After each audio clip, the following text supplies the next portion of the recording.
this garage first. We'd been looking around Bradford for weeks for another transit, but they were like gold dust, the ones we wanted. Very hard to find.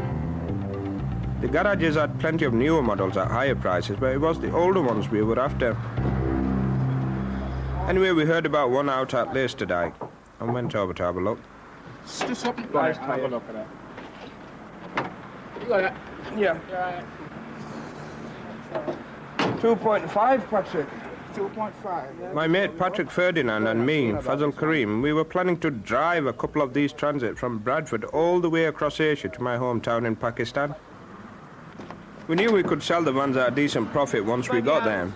But the fact is the trip would be once-in-a-lifetime adventure going halfway across the world. Just totally different to Yorkshire. Getting to knock something down for the battery. This one seemed all right, so we thought we'd better grab it while we could.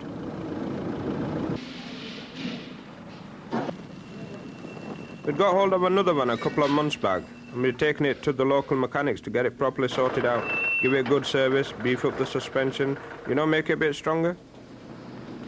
On a 5,000-mile journey, the last thing you want is your van packing up on you in the middle of nowhere. But we knew Qayyum had fixed up plenty of transits for this trip before, so we were pretty sure he'd do us a good job and we'd be all right. A lot of our people are taking these vans to Pakistan, and what they do is they try and get as cheap as possible, and some of them come in with very bad condition. We have to weld them, do a lot of welding, new panels, make sure it's all in good nick before they go from here. Plus the engine, if it needs any work on the engine, we have to really make sure that it doesn't give them any problems on the way. Patrick and me were minicab drivers. We've been partners in our taxi company for 3 or 4 years. The third person we were taking with us was one of our drivers, Azad. He definitely wanted to go and he seemed reliable. The sort of person who'd help you out if you got into any problem on the way. Even though I didn't know him very well, I thought he'd be okay. Patrick, I've always been good friends with. He's a West Indian, I'm a Pakistani. It's rare you'll find a relationship or a friendship like that. But it doesn't bother us. He's always wanted to see Pakistan, so doing this trip just seemed like a big opportunity for him, really. On the route we had planned, we'd go from Bradford down to the Channel and then over to Holland. From there we'd go on via Belgium and Germany to Austria, and then all the way through Eastern Europe down to Istanbul. 3 or 4 days across Turkey should take us into Iran, and then we'd loop round the bottom of Afghanistan and finally cross the border into Pakistan. The morning we were due to leave Bradford, Azad seemed to be totally disorganized. He hadn't even got his van sorted out. Yes, can take that. Many of my friends, give something to them, say relative, and I take for them, it's they get too much things, from my friends.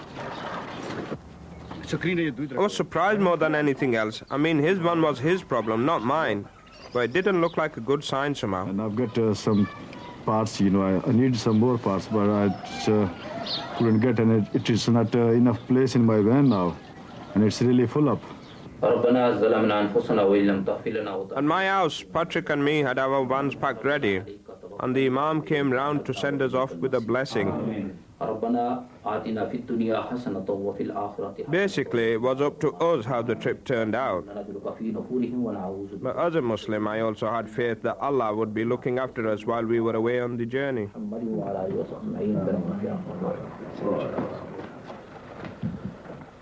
Good.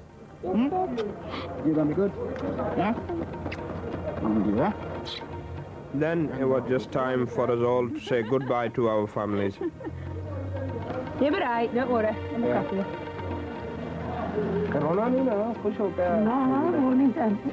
I felt pretty confident about the trip, and it was only a few weeks away I'd be seeing my wife and kids again.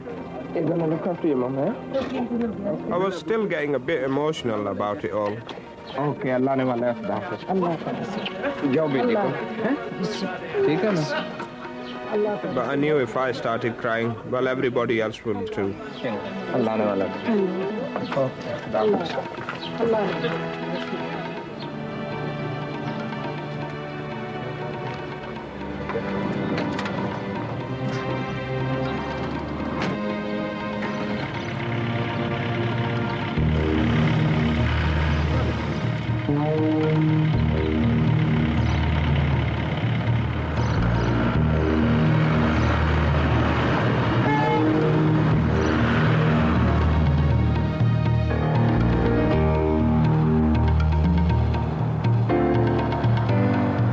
met up with Azad on motorway outside Bradford.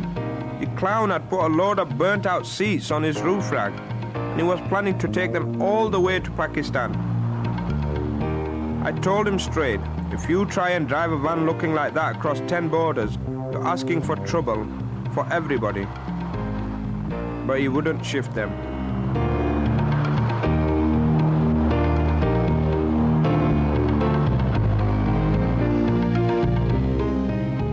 Anyway, by evening we'd got down to Sheerness and the ferry that was going to take us across the channel to Holland. I was a bit pissed off, but it's only the first day, so you want to be positive and look on the bright side. Make the best of things. We've done enough hard work, Patrick, and we should look forward to it. I'm relaxed a bit now. We should be looking forward to it. We should have a good trip. And partner, I will give you the trip of Pakistan in a lifetime. Yeah.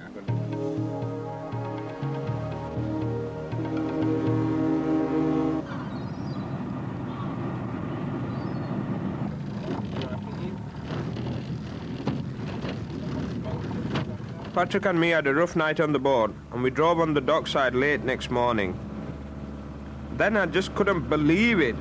Azad had already got himself straight into trouble. Because of the rubbish on his roof rack, he and his lad Iftar, who was travelling with him, were pulled by the Dutch immigration and interrogated for 3 hours. My passport, and they says date is not right. I showed them 2 passports and other document, driving license, and they says we are not satisfied. What happened was, the dickhead showed them 2 passports and a driving license, and they all had different dates and places of birth on them. I showed. Why, I showed them everything, and they says. He's been living in Europe for 25 years, and he still couldn't see why the officials were suspicious. Yeah, well, they like to, waste time because they've got all day to do. They could have deported him straight back to Britain, and frankly, the way he'd been carrying on, he bloody deserved it. So, now they'll let you go. Yeah, they let me go. Okay. Straight. Yeah, just a minute.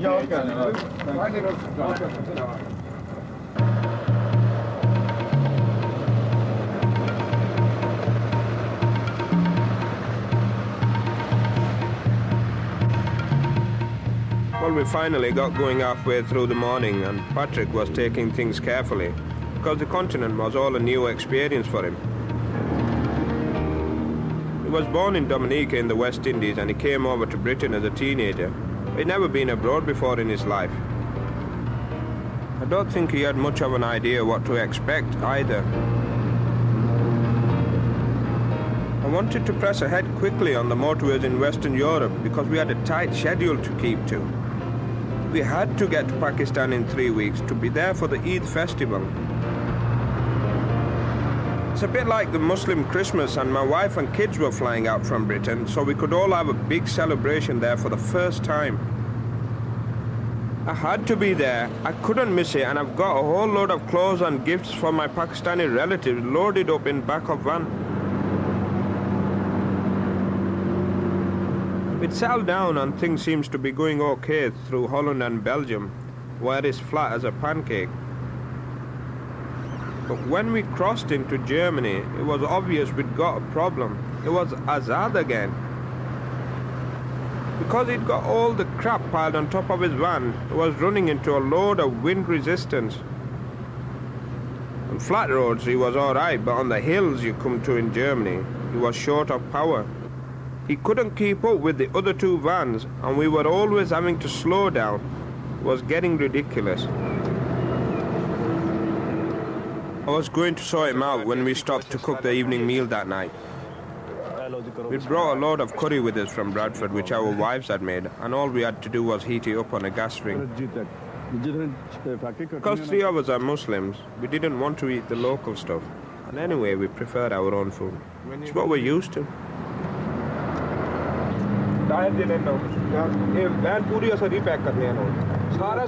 When the meal was over, I just told Azad straight, the junk on his roof had to go, no argument about it. There's no way Patrick and me were going to be held back and lose valuable time just because of him. When you come on a trip like this, you might expect all sorts of aggravation from everyone else you meet, but not from someone from your own community. I knew then I'd made a mistake. If he'd got properly organized in Bradford, he'd never have needed a roof rack. Now he had to sling everything he'd got in the back and still find space for him and his lad to stretch out. There was no chance they'd get a decent night's sleep in there. It looked like a bomb site.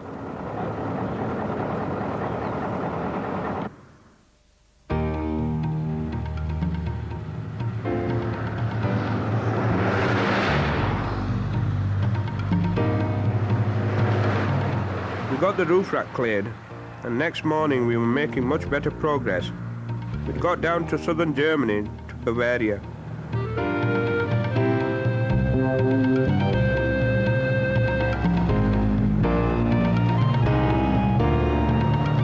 Before lunch, we got to what's one of the main milestones on a journey like this, crossing the river Danube.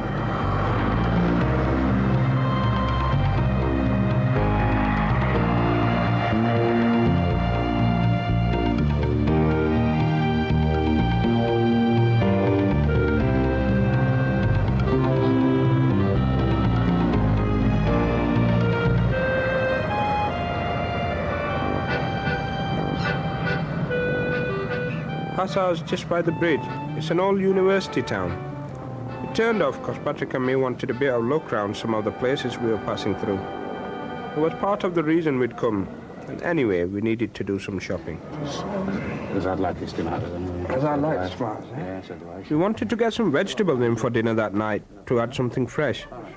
Should have been easy enough. Of course, neither of us could speak any German, so you never know whether you'll need to use sign language or what kind of reaction you'll get. But they were very friendly in the shop. Patrick, I think, liked the atmosphere in Germany, but he just seemed kind of puzzled by it all as well. I suppose they speak English in Dominica, they speak English in Bradford. He'd never been anywhere where they don't speak English.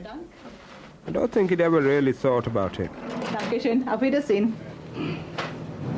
I find it quite funny, you know, the different language of speaking and different money and currency, which I don't understand the right lot about the currency. I just go ahead with the currency, what they ever they tell me to pay, I just pay it. But I like the accent of the people and the way they talk, and the road, and the scenery and the buildings. You know, it's sort of quite different to I'm used to. And I'm just looking ahead to see what it's going to be like further on when I get into Pakistan.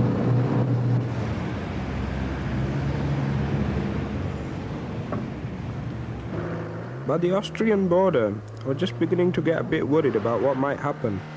I knew I'd got a problem with Azad, but with Patrick we were getting along fine.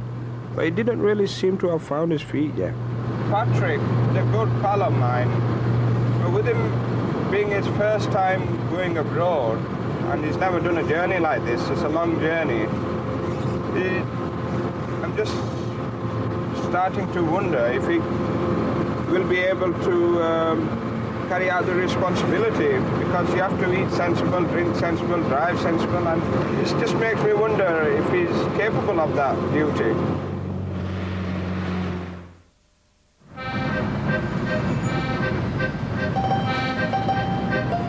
The fourth day we were into Eastern Europe. We got to Budapest in Hungary. It was definitely looking different to the West. A bit run down, lots of little shops and stalls on the street, that sort of thing. But big cities are a nightmare for keeping three ones together if you don't know the road, so we didn't hang about.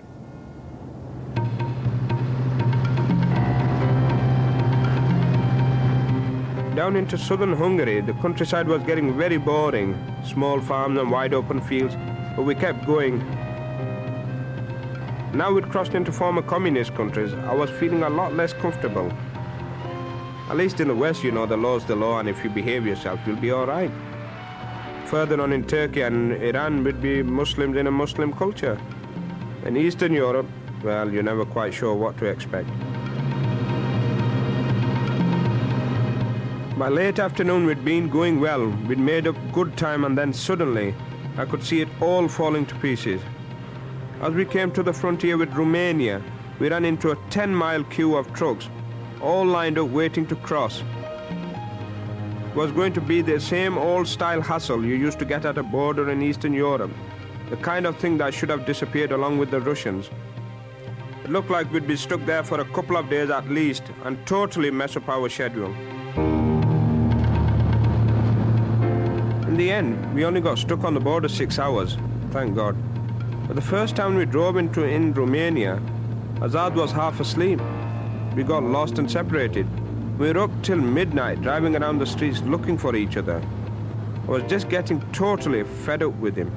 Now, like we've been on the trip for, I think it's 5th day now, I'm beginning to wonder if this person was suitable to be in our crew. Because every time he is mourning, complaining, you know, I've never seen him smile since the day we left. Fair enough, we all miss our families, we miss our homes, but once you are away from home, that doesn't mean that you have to be miserable or put a miserable face and annoy other people. In Romania, you feel like you're in a totally different world to Germany or even Hungary. The truck drivers are complete bloody lunatics, and the roads are terrible too. They're narrow and full of potholes, and you try swerve round one and you just go straight into another. The loaded one in the wet is very dangerous, especially when you're braking. Romania just seemed like a peasant country. You wonder whether money's much good to them, whether they don't just swap everything, barter everything instead. Looks like it must be 40 or 50 years behind Britain. It's going to need a lot of help from somebody to get proper development and a proper economy running.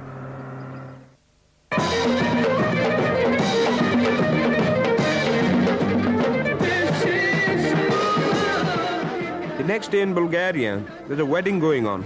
We'd stopped outside by the road for a snack. They just invited us in. It was very kind of them. We became sort of special guests at the party. Maybe it was one of those traditions of strangers bringing good fortune or something. I don't know. Anyway, it was kind of a bit of luck that happens when you're traveling. Something you really enjoy, but you could never plan.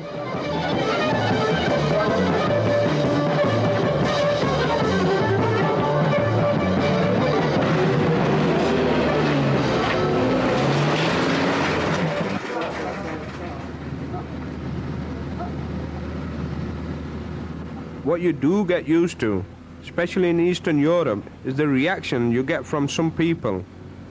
Sometimes just by the look of them you can tell, you know they're hostile to you. They don't want to know you at all. And sometimes they just want to mess about and take the mickey. I think particularly in Romania and Bulgaria, they're not used to seeing too many black people and Asian people. And a group like us really confused them why as to what we were doing there. But you can definitely sense a bit of racist feeling sometimes. The one place you know you'll always get aggravation is at a border.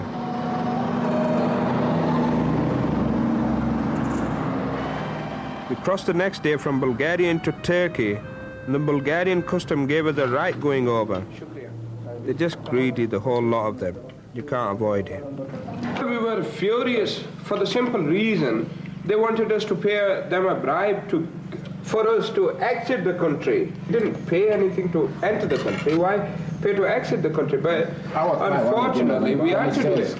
They're just messing you about, wasting your time, because they were laughing all the way along. They were after a video camera, you know, and nothing official. They asked me, in my have you got anyway. sex tape? I say we're Muslim. Yeah, they asked to me as well. Nothing. I think they're all corrupt. They're definitely corrupted, you know, no doubt about that. I mean, when after that we left, he asked, English money, Dominican money, Deutschmark. Yeah. And I said, Deutschmark and English money. Deutschmark. Deutschmark. So you give it to him, and you just... I gave him 10 Deutschmarks, Is there? I say receipt. No receipt. Go. Right. What the hell do you make out of it, you know? I can sense it straight away, can't you? They give too much headache. God help them.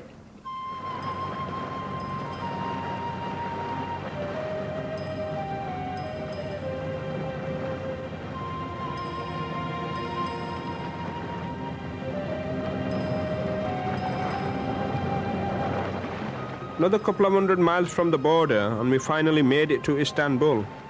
We managed the first stage of the journey through Europe okay. The one's been running well, and we were more or less on schedule. So it was a big sense of relief just to have reached the halfway mark without any major problems. Gave us a chance to relax a bit. And coming into a Muslim country, there's a definite change of atmosphere anyway. Just made us feel more at home altogether.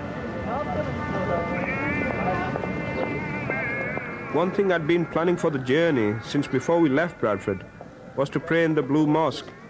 Istanbul's full of beautiful buildings, but the Blue Mosque probably the most famous of them. So because I was there, it was like a big opportunity. Chances are I'll never come again, so I wanted to make the most of it.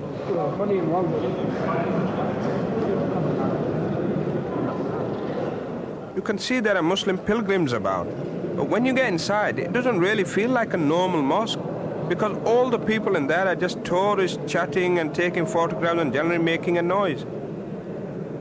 It's a magnificent looking building, no doubt about that, but praying's meant to be a kind of relaxation, helps put your mind at rest, and basically I felt a bit self-conscious about it.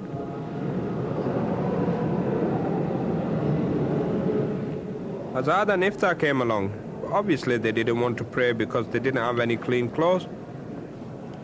But Azad's mood did seem to have changed since we got to Turkey. Seemed to have lightened up a bit. And I hope to God that was a good sign. In the last year, it's Bulgaria and Hungary and Romania. I didn't eat anything. We didn't cook anything, there, because people's war is very rough, And in this country, this is Turkey is a Muslim country, And I eat everything now in here. I'm very happy. Next day we were heading out of Istanbul towards Ankara. We got caught up in rush hour on Ring Road. The traffic was all jammed up. And then I got a nasty surprise.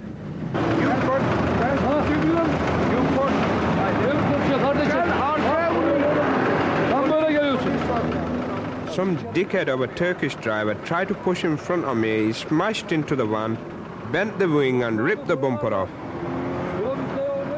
Fortunately, there was a policeman there, or the Turks would have probably just buggered off and left us.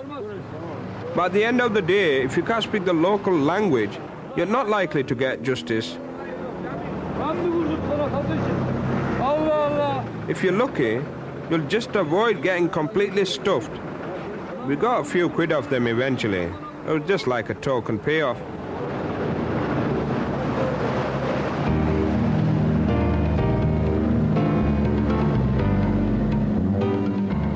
Ten miles further on, we came to the big suspension bridge, and at long last, we got out of Europe and into Asia. It should have been a nice moment for Azad, but halfway across, he realized he left his passport in Istanbul. But Patrick at least seemed a lot more relaxed than he had been, particularly in Eastern Europe. I was on the way through Romania, called into a restaurant, and the guys in the restaurant, they was amazed to see me, they was all just staring, they stood looking at me like I was something from a different planet. Obviously they haven't seen a black man or a West Indian come past that area. And even the girl that was cooking in the kitchen, they must have told her about, this man outside, and she came around and picked out and having a good look at me, So I just gave her a little wave and went and sit down and got on with the meal. I was a lot more bothered about the journey ahead. We'd been messed about by the Iranian embassy in London. They told us to get our visa for Iran in Ankara instead. Easy enough to do in theory, but it was a hassle I could do without. In Ankara, the traffic was diabolical, and just as I'd been afraid of, Patrick let me down. Him and Azad got lost. I couldn't believe this had happened again. But I wasn't going to waste any more time. I just went straight down to the Iranian embassy for the visas. But might as well have not bothered. Even though I got a recommendation from the British embassy, they treated me like dirt. And by the time I finally met up with the other two next day, there didn't seem any point hanging around in Ankara. If that was how the Iranians were going to behave, we'd do better driving onto Erzurum. What we're trying to do is, if we can get the letters of recommendation from British and ask if the Iranians are messing about, what we could do is go to Erzurum. There's a consulate there. We get the visas done there. So we can drive today and tomorrow and we'll get there Saturday, so it'll save our wasting of time, you see. If we're going to lay about... They're close tomorrow, aren't they? They're close tomorrow, but we can be driving. It's about 600 miles to Erzurum. That's near the border. Yeah. And if we can get the visas from there, possibly it'll help, you see.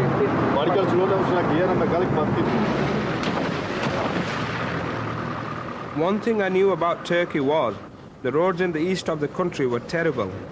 So I definitely wanted to get the accident damage to the van looked at before we left Ankara.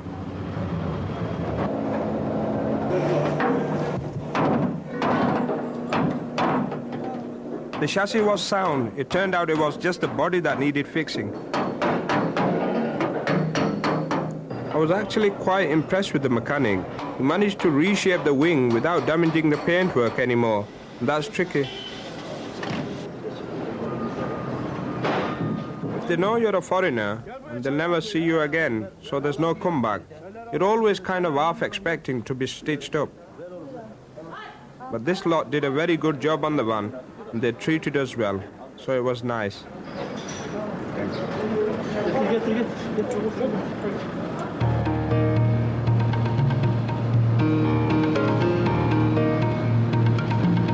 But once we were out of the city and back on the road, the more I thought about the Iranians, the more angry I got.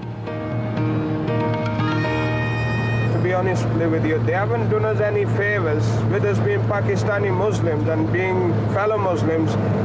They are supposed to help us. We went for the visas. There was no official that could speak to us or anything, just the person at the door. He took the application form in, come back with a piece of ripped newspaper, have the date down, come back in 10 days. We can't wait 10 days. We need to get back to Pakistan to join up my family for the Eid festival. If we are to wait 10 days, there's still no guarantee we're going to get the visa at the end of the day. So, I just think that lazy dossers, they have no respect or feeling for anybody else, just for themselves.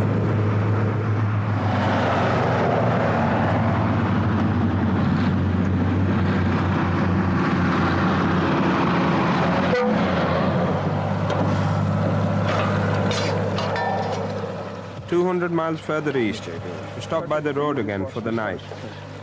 No bandits about that we could see, but you can never be too careful."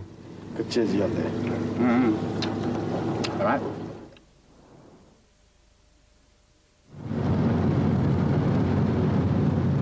Getting into the mountains the next day, I'd been expecting the road to be bad, but the weather was shocking. I brought my swimming trunks with me from Bradford because I thought maybe we could stop off now and again and have a swim in the rivers. But there was snow on the ground everywhere, and the clouds were so low in some places you could hardly see 20 yards ahead. And all these trucks crawling along made it very slow going. It was 2 really hard days driving before we finally got down out of the mountains and made it to Erzurum.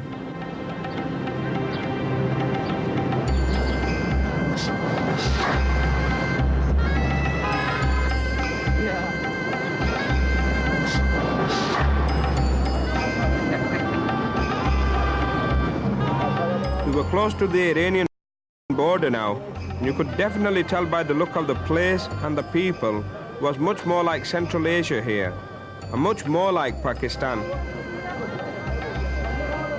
So for the first time really on the whole trip, I felt like we kind of blended in a bit. We weren't obviously outsiders, perhaps not Patrick, but certainly the rest of us. We were feeling a lot better generally, and the day after, we headed straight off the Iranian consulate to get the visa sorted out. We didn't want to get delayed any longer than we had to. I was pretty confident that the council here would see us right.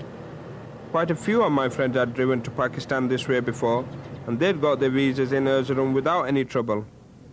But I couldn't have been more wrong. If the Iranian officials in Ankara had been bad, this lot were even worse.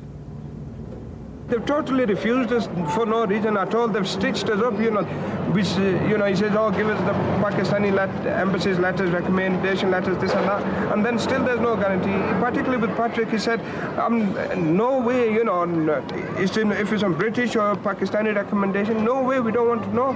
They totally, I don't know the words, but they have buggered us up for our journey. When he told him to bring the embassy letters, and he said to him, we'll get visa. He says, I don't know. Look. He says, well, letter for you. He says, it's like me. Him, no chance.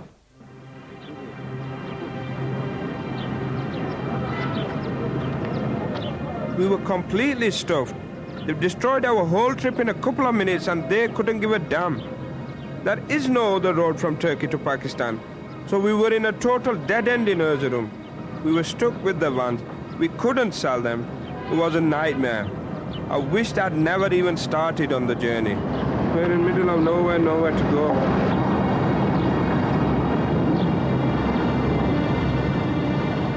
Whatever we did, wherever we went, we'd be wasting time and losing money. And I was sure we'd miss getting to Pakistan for the Eid festival.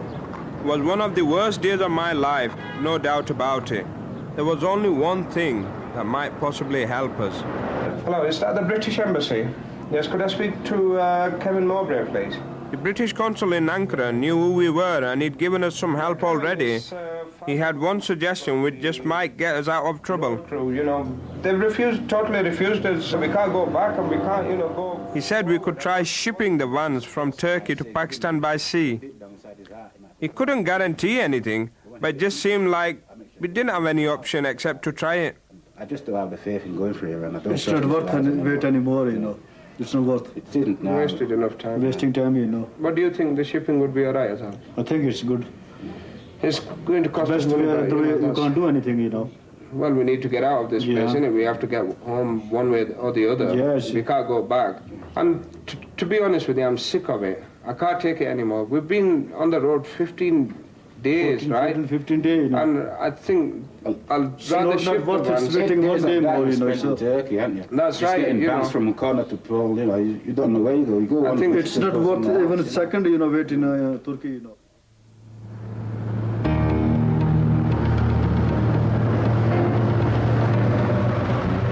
Well, we had a good night's sleep, and then we just got back on the road next day and headed off for Mersin on the south coast. There was no point hanging about in Erzurum. Anything that could possibly get us out of trouble had to be worth a try. It was still a complete gamble. I'd got 8 O-levels at school in Bradford, but how was I supposed to know anything about shipping in Turkey? I'd never been to Mersin. I've no idea what sort of arrangements you had to make, or whether we could afford it or anything. It was a 2-day journey without any kind of guarantee at the end of it. And our families didn't know where we were or when they'd see us. So heading for the coast is just basically like a leap in the dark.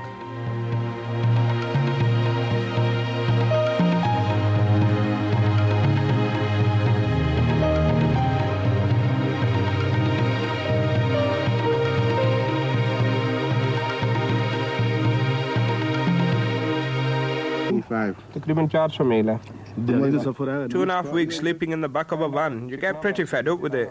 But at least if you're comfortable at night, you can handle all the driving well enough next day. I was alright, but most days Azad and Iftar looked totally knackered.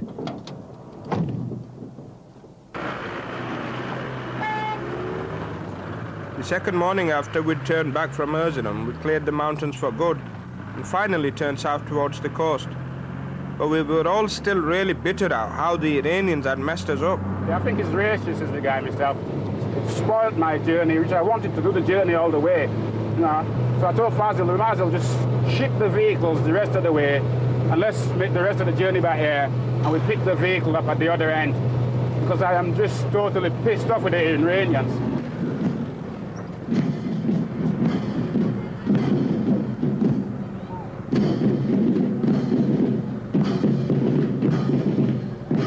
A couple hours later, we were just driving through this little village, minding our own business, and we saw there was some kind of festival going on.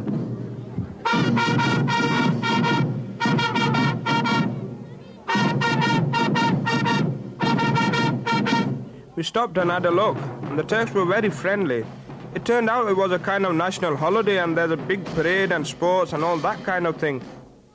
These days you'd never get all the kids in England to dress up and march around like this. It just seemed like the Turks have more pride in their culture than we have now in Britain.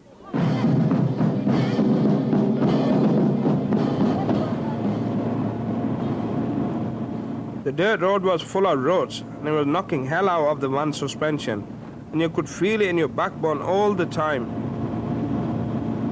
But eventually it changed back to tarmac again, and at the end of the afternoon, we arrived at the south coast.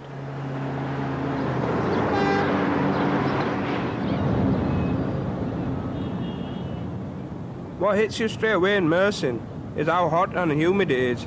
It's a completely different world to Erzurum or Ankara.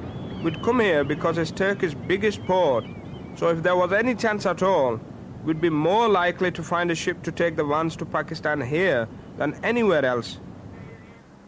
But we hadn't a clue where to start or what to do. The bloke at the embassy in Ankara told us the British had a consul in Mersin who looked after things for them, so the best thing we could do was go and see him and see if he could do anything to help us. Couldn't believe our luck. It turned out he was a consul only part-time. His real business was a shipping agent, so he knew all about everything. The power of attorney should include your name, your wife's name, and his name, because one of the vehicles is... What we had to do was sign over power of attorney on the vans to Andre, so they could clear custom and be exported when a ship for Karachi came in. Might be several weeks we'd have to leave the vans at the docks, while we went on by plane to Pakistan. Any ordinary Turk, no way would I trust him. But with a British official, well, you knew you should be all right. It seemed we just might be able to salvage our situation. If we could get all the paperwork sorted out with Andre in 2 or 3 days, we should be able to fly to Pakistan for Eid. So what we needed to do was take everything valuable we could with us and then hide the rest of the stuff as best as we could. Otherwise, thieves might nick it at the docks.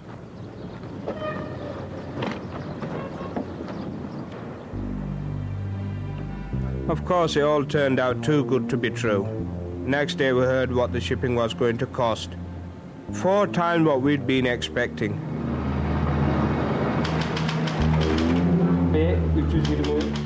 We'd already been shelling out right and left for lawyers and translators and God knows what. Now we're just going to be cleaned out completely.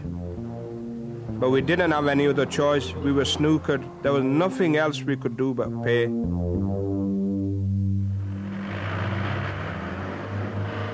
It was costing us a bloody fortune. But at the end of the day, the British embassy had saved our skin. And at least us and the vans were going to get home to Pakistan. Well, that was the way it should happen. Because as we drove the vans down to leave them at the docks on the last day, to be honest, I was wondering whether we'd ever see them again, or what sort of state they'd be in if they ever did get to Karachi. We'd been knocked about so much, I was just losing faith in everything. We did finally get out of the docks and onto the bus station, but not before the Turkish customs took another $100 off us in bribes. You know, it's like the law of the jungle in a place like that. If you don't pay up, you just won't survive. At least with the British officials, they deal with you straight. You know where you are. But once you're dealing with the Turks, well, it's another thing entirely. Yeah. We're just totally pissed off, and we're exhausted. We've run out of money because we didn't expect certain big problems like this to occur. And we're waiting for the bus to Istanbul. Once we get to Istanbul, then we can fly from there to Karachi and Islamabad back to our Pakistan, and that will be a relief. One thing what we want to do is get back to our country.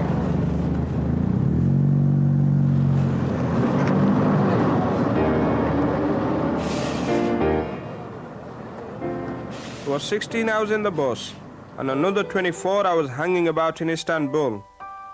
But eventually we got onto a plane at the airport and we were right glad to get out of Turkey at last.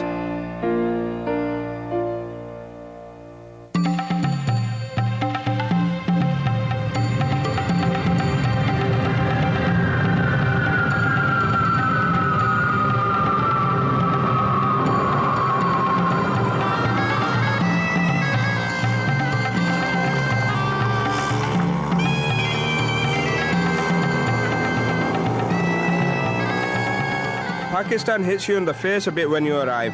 I love the place and I'm proud to be a Pakistani. But when you've been living in the West almost all your life like I have, the noise and the heat and the general disorder takes some getting used to again.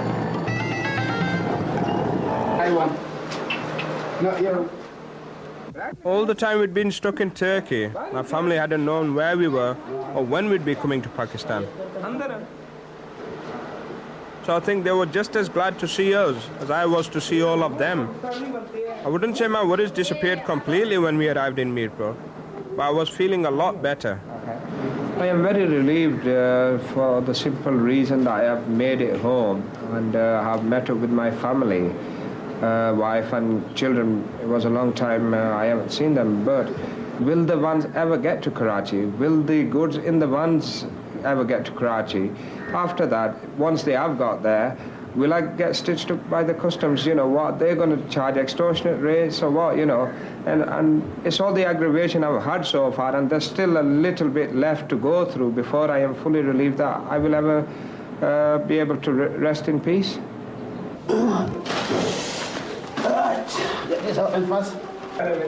Give it a go.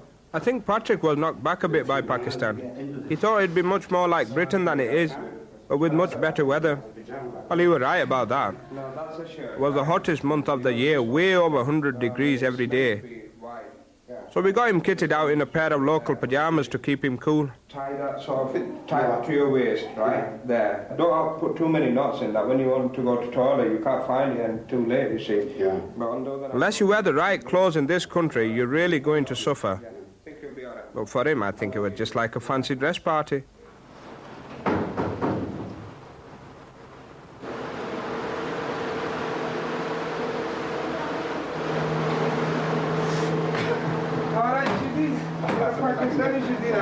Keep that down, attract attention.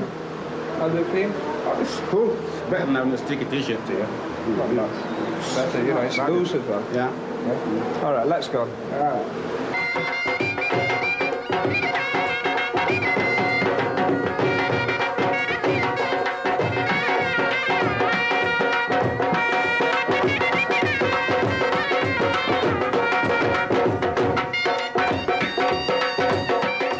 One thing about a village in Pakistan is that all your neighbours know everything that's going on. So the word got out really quick that we'd arrived from Britain. The next day, the local musicians turned up and they played a few tunes as a kind of welcoming ceremony for us. It was very nice.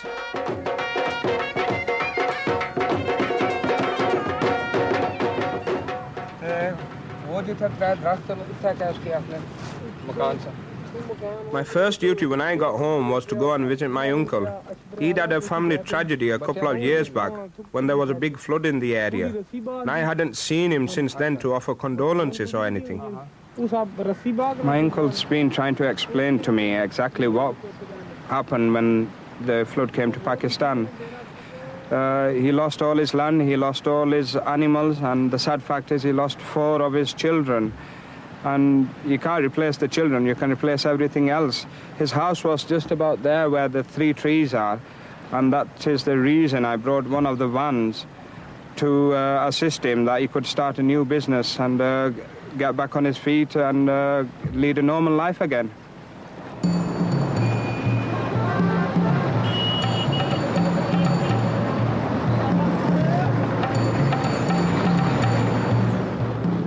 Transit vans are definitely a good business in Pakistan.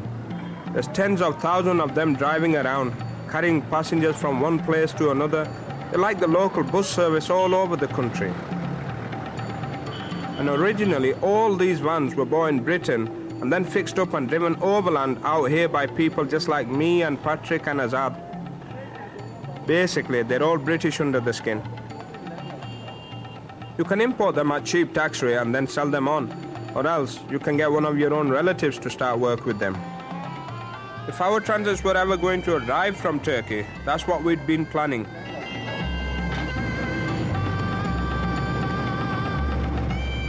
But because we hadn't got the vans with us, we had to use a local transit to get about. Patrick was keen to see a bit more of Pakistan, and he wanted to go on to Gujarat to visit an old mate of his. He'd been in the minicab business with him in England a few years back.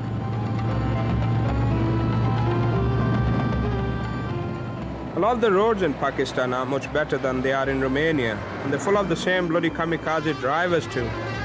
And it felt a bit strange to be sitting in the passenger seat when for the last 3 weeks we'd got used to spending all day behind the wheel.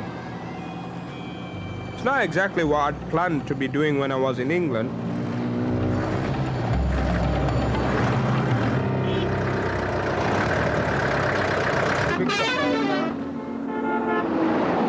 One thing about vans in Pakistan, they'd never be on repair. As long as it's still got 4 wheels, it'll be back on road sooner or later. This is it, I think. Is it? Yeah, I'm sure. Well, this is my face. Patrick's mate Fiaz is some kind of local landowner, but he told us to come to his house in town first of all. He'd got a Pakistani wife out on his farm, but in Gujarat he was staying with his English wife Diane.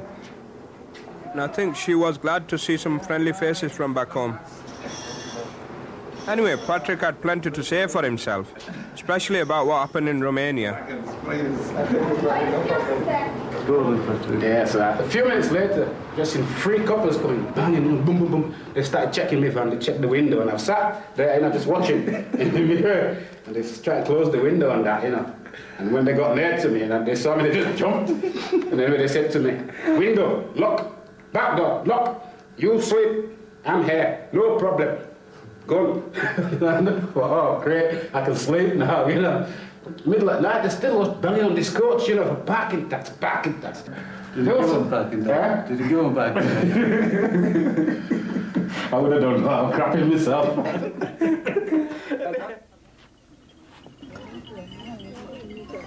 Azad's village is out in the country near Gujarat, and I wanted to go and have a word with him while I could. We'd all have to go down to Karachi together in a few weeks to collect vans from docks. But knowing Azad, he'd get up to all sorts of nonsense when I wasn't around, so I wanted to make quite sure he was under control. I think, Yeah, after a few all days. right. See you later. Back in Mirpur, the whole family was busy getting everything ready for the Eid festival. New clothes is one thing, you can make them for the kids yourself, or you can go along to the tailors and get it done. And then you've got to get a load of extra food in for the big meal. It's a kind of religious occasion. All your relatives come round to your house and you sit down and eat together, and you'll have a sacrificial animal, and that's been specially slaughtered. I used to be a butcher in Bradford before I got into the taxi business, so looking after it, that was my job. Basically, it boils down to a lot of extra work for the women in the family. But everyone enjoys it. It's one of those once-a-year occasions you're all looking forward to.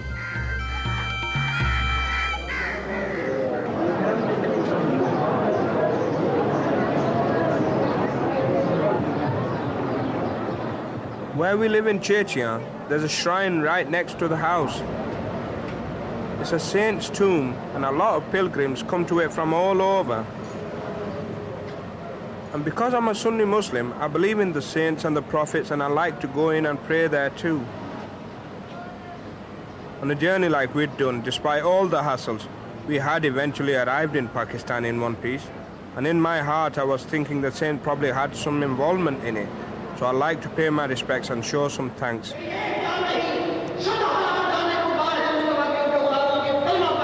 This was the first time I'd ever celebrate Eid in Pakistan with all my family. And it was the first time my children had ever been to Pakistan. So it was very important for me. Back home in Bradford, we're obviously part of the British society, but you do want to keep hold of your roots at the same time. And Pakistani culture is still my pride, even when I'm 5,000 miles away.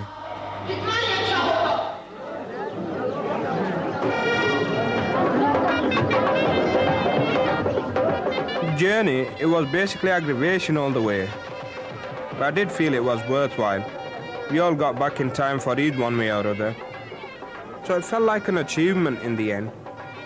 But once is enough. Next time is the plane all the way. Definitely.